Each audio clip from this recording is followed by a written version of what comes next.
The victim narrative is difficult to see because it often begins as something completely legitimate. A person is harmed, a betrayal happens, trust is broken, an environment leaves marks that cannot be denied. The original pain is real, which is why the identity that forms around it can remain hidden for so long. Most people assume the problem is the wound itself. They believe freedom arrives when enough healing has occurred, enough understanding has been gathered, or enough time has passed. Yet many people discover something surprising. The event may be years behind them, the emotions may have softened, and the circumstances may have changed, but a familiar heaviness remains. What remains is often not the wound itself. What remains is the identity that learned how to organize around the wound. You may notice something interesting when this begins to happen. Every experience starts getting filtered through the same lens. New relationships become opportunities to anticipate betrayal. New challenges become evidence of unfairness. New possibilities becomes reasons to remember old limitations. The past is no longer being remembered. The past is being used as a framework through which the present is interpreted. This does not happen because people consciously choose it. It happens because identity is always seeking continuity. Once the mind learns a story that explains suffering, it begins looking for evidence that keeps the story intact. The story creates familiarity. Familiarity creates certainty, and certainty often feels safer than freedom. A person who has spent years feeling harmed may begin measuring life through the question of who caused their pain. At first, this can be useful because responsibility matters. Understanding what happened matters. Learning healthy boundaries matters. But eventually, another question becomes more important. What happens when the explanation that once helped you survive becomes the thing preventing you from living? This is where many people become confused. They assume releasing a victim identity means pretending the harm never occurred. They assume it means denying their experience or excusing the people involved. Neither of those are required. The collapse of a victim narrative does not erase history. It changes your relationship with history. Imagine carrying a photograph everywhere you go. At first, you carry it because you need to remember what happened. The memory protects you. The lesson protects you. But after enough years, the photograph is no longer helping you remember. It is helping you remain inside a version of yourself that existed when the photograph was taken. The picture becomes more alive than the person holding it. This is why some people become uncomfortable when healing begins working. They may consciously want freedom, but another part of them has spent years constructing a self around being harmed. Entire explanations have been built. Entire communities have been built. Entire understandings of the world have been built. If the identity disappears, something much larger than pain begins to feel threatened. Many people never realize how much meaning they have attached to suffering. Suffering explained why relationships failed. It explained why opportunities were missed. It explained why trust felt difficult. The explanation may even be accurate in many cases. But eventually, a moment arrives when suffering is no longer explaining life. It is organizing life. You can often recognize this shift through attention. Attention naturally moves toward whatever identity considers important. When a victim identity is active, attention becomes trained to detect evidence of injury, disrespect, exclusion, injustice, or threat. Some of these perceptions may be correct. Yet the deeper issue is that attention gradually loses its ability to notice anything else. The field of awareness becomes narrowed around confirmation. This narrowing creates a strange experience. The person may sincerely believe they are becoming more aware because they see so many problems. Yet awareness is actually becoming smaller. The range of perception is shrinking. Reality contains pain, but it also contains possibility, beauty, support, growth, creativity, humor, and unexpected kindness. When identity becomes organized around harm, entire dimensions of reality begin fading into the background. You may notice this pattern in ordinary conversations. Two people can walk through the same day and leave with entirely different experiences. One notices every slight, every disappointment, every reason for frustration. The other notices opportunities, lessons, connections, and moments of unexpected support. Neither person is inventing reality. They are each perceiving through the structure of identity. This does not mean positive thinking solves everything. The point is much deeper than optimism. The question is whether your awareness serves reality or serves identity. Reality contains many things at once. Identity prefers only the evidence that reinforces itself. The stronger the identity becomes, the smaller reality often appears. The collapse of the victim narrative begins when a person becomes willing to ask an uncomfortable question. Not was I harmed, but who would I be without organizing myself around the harm? For many people, this question feels surprisingly difficult. They can imagine healing, they can imagine understanding, they can imagine forgiveness. Yet imagining life beyond the identity itself often feels far more challenging. That difficulty reveals something important. The identity has become more than a description of experience. It has become a source of orientation. It tells the person where they stand. It tells them what to expect. It tells them who they are. Removing it can feel like stepping into unfamiliar territory without a map. Yet something remarkable begins happening when a person remains present through that uncertainty. They start noticing that awareness still exists even when the narrative relaxes. The ability to remember remains. The lessons remain. The wisdom remains. What begins disappearing is the constant need to define the present through the architecture of the past. And as that architecture starts loosening, another realization quietly approaches. The deepest prison was never the wound itself. It was the belief that the wound had become the most important thing about you. Once that belief begins to soften, entire possibilities that were previously invisible start moving into view. And the question of what emerges when identity no longer requires suffering becomes impossible to ignore.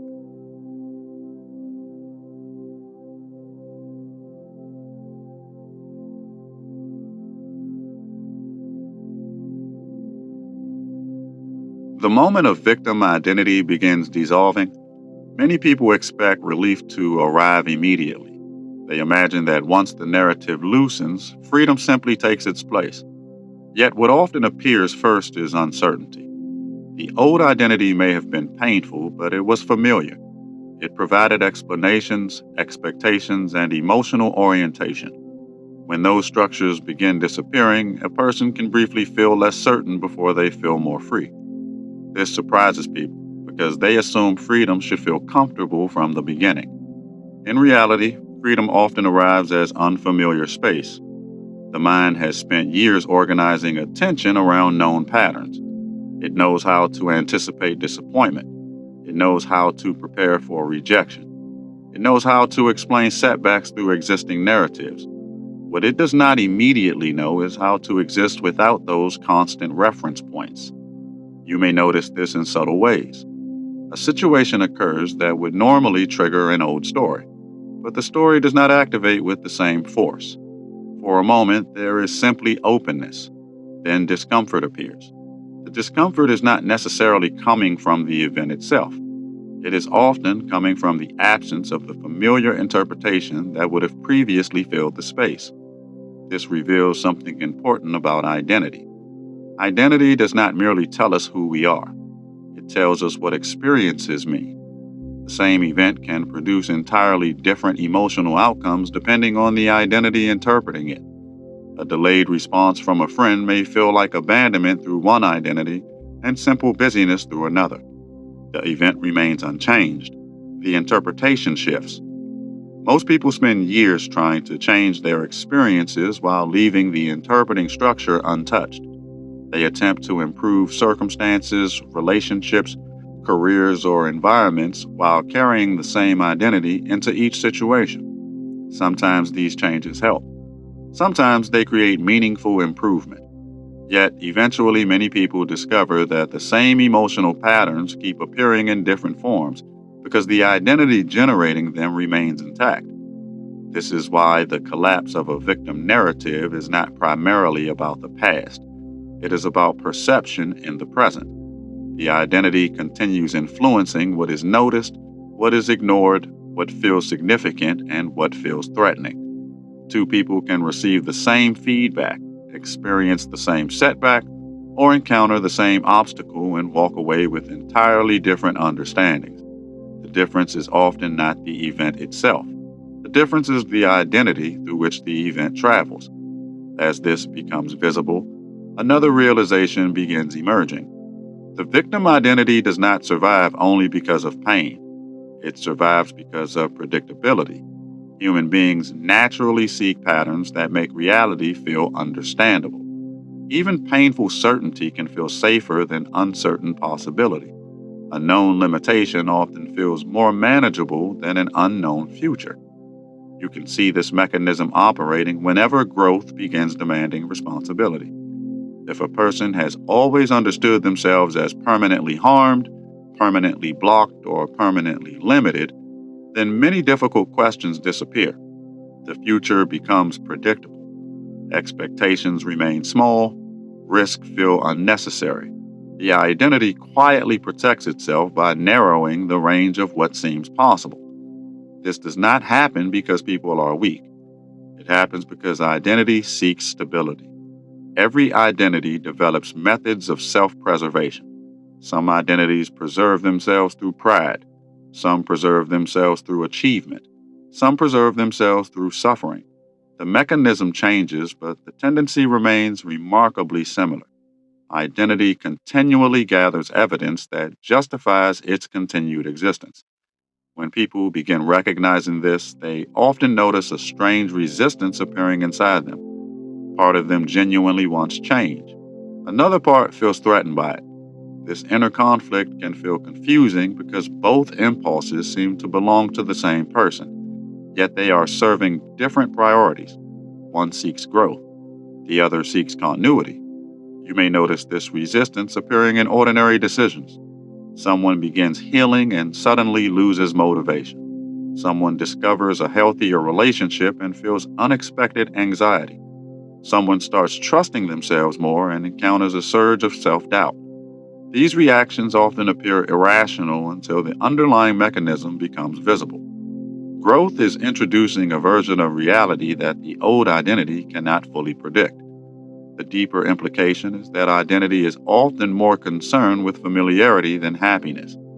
This explains why people sometimes repeat patterns they consciously dislike. The pattern hurts, but it is known. The outcome disappoints, but it is expected. The identity remains intact, and that continuity can temporarily feel safer than transformation. As the victim narrative weakens further, a person begins encountering life with less preloaded interpretation. Experiences are allowed to reveal themselves before being categorized. Conversations become less filtered through old assumptions. Setbacks become less personalized. Challenges remain challenging, but they no longer automatically reinforce a predetermined story about the self.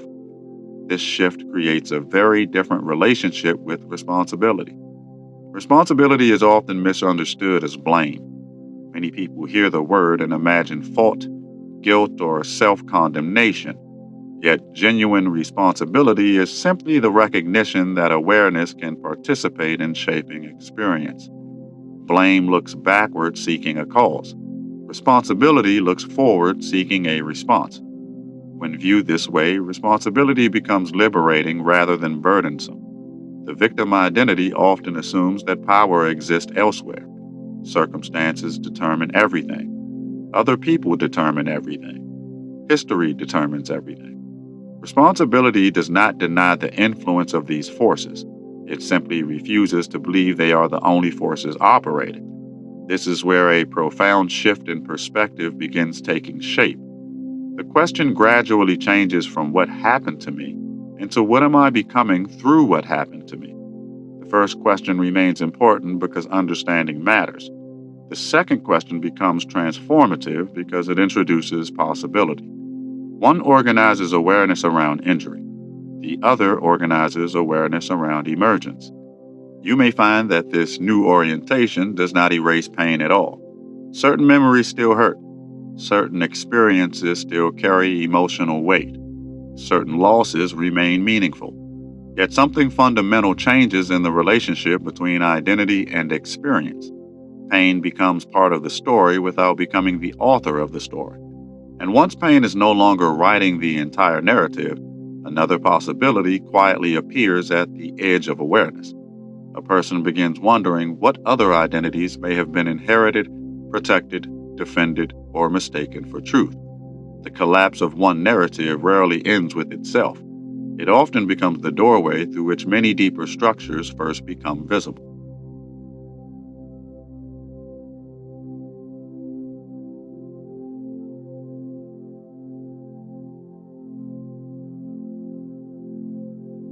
The deepest transformation often begins when a person realizes that identity is not only built from what happened to them, it is also built from the conclusions they repeated afterward. An event may last a day, a month, or a year, but the interpretation can continue for decades. The experience ends, yet the identity remains active, quietly organizing perception long after the original circumstances have passed. This is why two people can survive similar hardships and emerge carrying entirely different relationships to themselves. You may notice that identities rarely announce themselves directly. They tend to disguise themselves as obvious truth. A person does not usually wake up thinking, I am protecting a victim narrative. They wake up thinking, I am seeing reality clearly. The identity becomes invisible precisely because it has been worn for so long. Like a pair of glasses forgotten on the face, it shapes every perception while escaping noticing itself. This creates an important challenge. If identity influences perception, then identity also influences what evidence appears convincing. The victim narrative naturally notices examples that reinforce helplessness. The superiority narrative notices examples that reinforce importance. The unworthy narrative notices examples that reinforce inadequacy. Every identity becomes a filter that gathers confirmation for its own existence. Once this mechanism becomes visible, something surprising begins to happen. The question is no longer whether an identity is true. The question becomes whether it is complete. Most identities survive because they contain some truth. Pain really happened. Failure really happened. Rejection really happened. The problem is not that the identity contains false information. The problem is that it often mistakes a chapter for the entire book. This distinction matters more than it first appears. Many people attempt to free themselves by denying difficult experiences. They try to think positively over pain or replace complexity with optimism. Yet identities rarely dissolve through denial. They dissolve through expansion. The person begins seeing that the event was real while simultaneously recognizing that it was not the total definition of who they are. You can observe this process in ordinary life. Someone receives criticism and immediately feels old emotional patterns activating. For years, that criticism may have confirmed a narrative of inadequacy. Yet gradually, another possibility emerges. The criticism becomes information rather than identity. The event still matters, but it no longer determines self-worth. A different relationship to experience begins forming. This is where genuine freedom starts becoming practical rather than philosophical. Freedom is not the absence of influence. Freedom is the ability to encounter influence without automatically becoming it. Every day brings opinions, disappointments, expectations, and reactions from other people. Identity absorbs these experiences and converts them into stories. Awareness learns how to observe the conversion process itself. As awareness strengthens, a person starts noticing the moment before interpretation solidifies. This is a subtle shift, but an important one. There is a brief space between experience and meaning. Most identities rush to fill that space immediately. Awareness becomes capable of remaining there a little longer. That pause creates possibilities that did not previously exist. You may notice this during conflict. Someone says something hurtful, and the old narrative begins moving toward its familiar conclusion. Perhaps the conclusion is rejection. Perhaps it is betrayal. Perhaps it is worthlessness. Yet the pause interrupts the automatic movement. The person becomes capable of asking whether the conclusion is the only available interpretation. At first, this can feel unsettling. The old identity provided certainty. Even painful certainty can feel stable compared to openness. When familiar conclusions stop arriving automatically, reality may briefly feel less defined. Yet this uncertainty is often a sign of growth rather than confusion. It indicates that awareness is beginning to participate in the construction of meaning rather than unconsciously inheriting it. Over time, this changes the relationship with responsibility in a deeper way.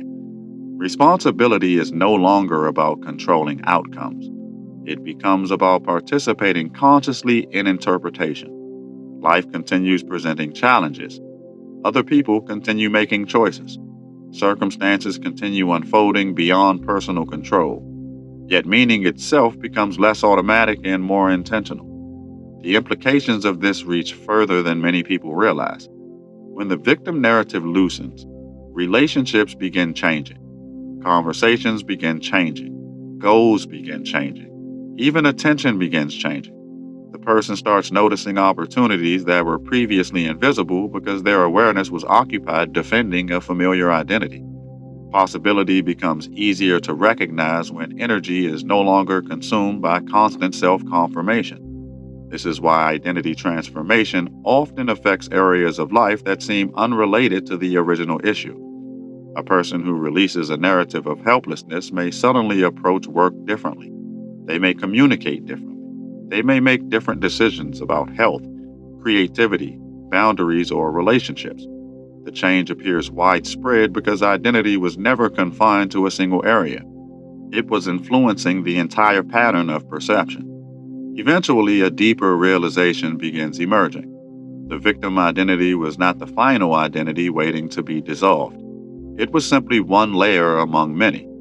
Human beings carry countless conclusions about who they are. Some were inherited from family. Some were shaped by culture. Some emerged from success. Some emerged from pain. Each one influences perception in ways that often remain hidden until examined closely. This realization introduces a different kind of humility. Instead of assuming that awareness has finally arrived at ultimate truth, a person begins recognizing how much of their experience is still being organized by unseen assumptions. The goal shifts from defending identity to understanding it. Curiosity gradually becomes more valuable than certainty. Observation becomes more useful than self-description. You may notice that the further this process unfolds, the less interested you become in protecting a fixed image of yourself. Growth becomes easier because there is less to defend. Feedback becomes easier because identity is no longer fused with every observation. Change becomes easier because transformation is no longer interpreted as personal loss. What once felt threatening begins feeling informative. This does not mean identity disappears entirely. Human beings still operate through preferences, perspectives, histories, and personalities. The difference is that these structures become tools rather than prisons. They remain useful without becoming absolute. They can evolve without creating crisis. They can change without feeling like death. And perhaps that is where a deeper understanding begins quietly waiting. If one identity can dissolve without destroying the person who carried it, and another can dissolve after that, then the question slowly shifts again. Attention turns away from the identities that come and go and toward the awareness that has witnessed every one of them. The more clearly that witness becomes visible, the more there seems to be waiting beyond it, just beyond the edge of what has already been understood. If this transmission resonated, the spiral continues. You did not arrive here by chance, and you do not leave unchanged. More teachings are unfolding across the Haret library, each one meeting you where you are, not where you think you should be. Follow resonance. The next threshold is already listening.